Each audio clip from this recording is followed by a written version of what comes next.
Assalamualaikum warahmatullahi wabarakatuh. Di sini saya akan menjelaskan materi mengenai ketenaga kerjaan Indonesia. Simak videonya ya guys. Ketenaga kerjaan di Indonesia yang berkaitan dengan tenaga kerja, masyarakat penduduk merupakan orang yang bertempat tinggal atau mendiami suatu wilayah negara dalam jangka waktu yang cukup lama. 1. Bukan tenaga kerja yaitu penduduk usia non-produktif. 2. Penduduk kerja yaitu penduduk usia produktif. 3. Bukan angkatan kerja, yaitu penduduk usia produktif usia kerja 15 tahun ke atas yang bersekolah kuliah, mengurus rumah tangga, pensiunan, atau melaksanakan kegiatan lainnya selain kegiatan pribadi. Bukan atau non-penduduk merupakan orang yang bertempat tinggal atau mendiami suatu wilayah negara untuk sementara waktu atau dalam jangka yang pendek. Angkatan kerja adalah penduduk usia produktif yang berusia 15-64 tahun yang sudah mempunyai pekerjaan tetapi sementara tidak bekerja, maupun yang sedang aktif mencari pekerjaan. Bukan angkatan kerja adalah mereka yang berumur 10 tahun ke atas yang kegiatannya hanya bersekolah, mengurus rumah tangga dan sebagainya. Kesempatan kerja adalah lapangan kerja yang tersedia bagi angkatan kerja, yaitu suatu keadaan yang menggambarkan ketersediaan lapangan kerja untuk para pencari kerja. Jenis tenaga kerja berdasarkan kemampuannya. A. Tenaga kerja terdidik, tenaga ahli, tenaga mahir. B. Tenaga kerja terlatih. C. Tenaga kerja tidak terdidik dan tidak terlatih. 2. Penggolongan tenaga kerja menurut sifatnya dibedakan menjadi A. Tenaga kerja jasmani, yaitu tenaga kerja yang mengandalkan fisik atau jasmani dalam proses produksi. B. Tenaga kerja rohani, yaitu tenaga kerja yang memerlukan pikiran untuk melakukan dalam proses produksi. Penggolongan tenaga kerja menurut hubungan dengan produk. A. Tenaga kerja langsung. B. Tenaga kerja tidak langsung. 4. Penggolongan tenaga kerja menurut kegiatan departemen dalam perusahaan. A. Tenaga kerja departemen produksi. B.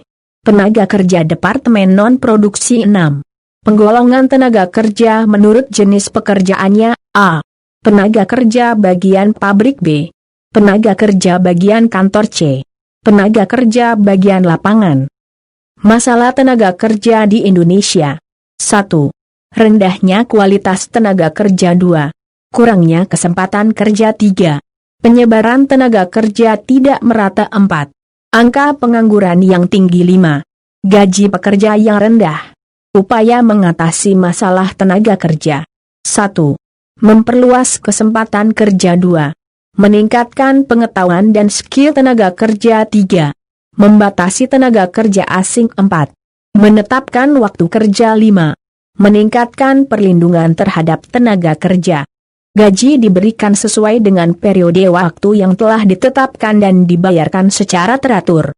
Sementara itu upah dibayar berdasarkan hasil pekerjaan yang dilakukan seseorang ketika pekerjaan tersebut selesai. Sistem upah yang ada di Indonesia, upah berdasarkan waktu yaitu upah yang diberikan berdasarkan lamanya seseorang bekerja. Contoh kuli bangunan yang dibayar per minggu. Upah berdasarkan satuan hasil komisi yaitu pembayaran upah didasarkan pada jumlah barang yang dihasilkan oleh seseorang, barang per buah.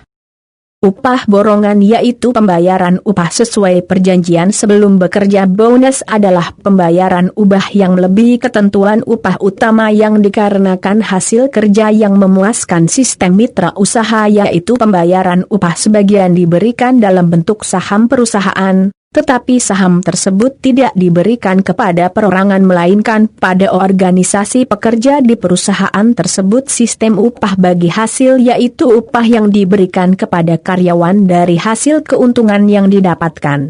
Pengangguran adalah angkatan kerja yang belum mendapat kesempatan bekerja, tetapi sedang mencari pekerjaan atau orang yang tidak mencari pekerjaan karena merasa tidak mungkin memperoleh pekerjaan. Pengangguran siklis terjadi karena kegiatan perekonomian yang menurun di suatu negara. Pengangguran friksional terjadi karena adanya waktu yang diperlukan untuk menyelesaikan suatu proses rekrutmen antara pemberi dan pencari kerja. Pengangguran konjungtur adalah pengangguran yang terkena dampak perubahan dalam perekonomian, utamanya adalah dampak dari permintaan penawaran terhadap suatu barang. Pengangguran terselubung adalah pengangguran yang pada orang yang mempunyai pekerjaan tapi produktivitasnya rendah.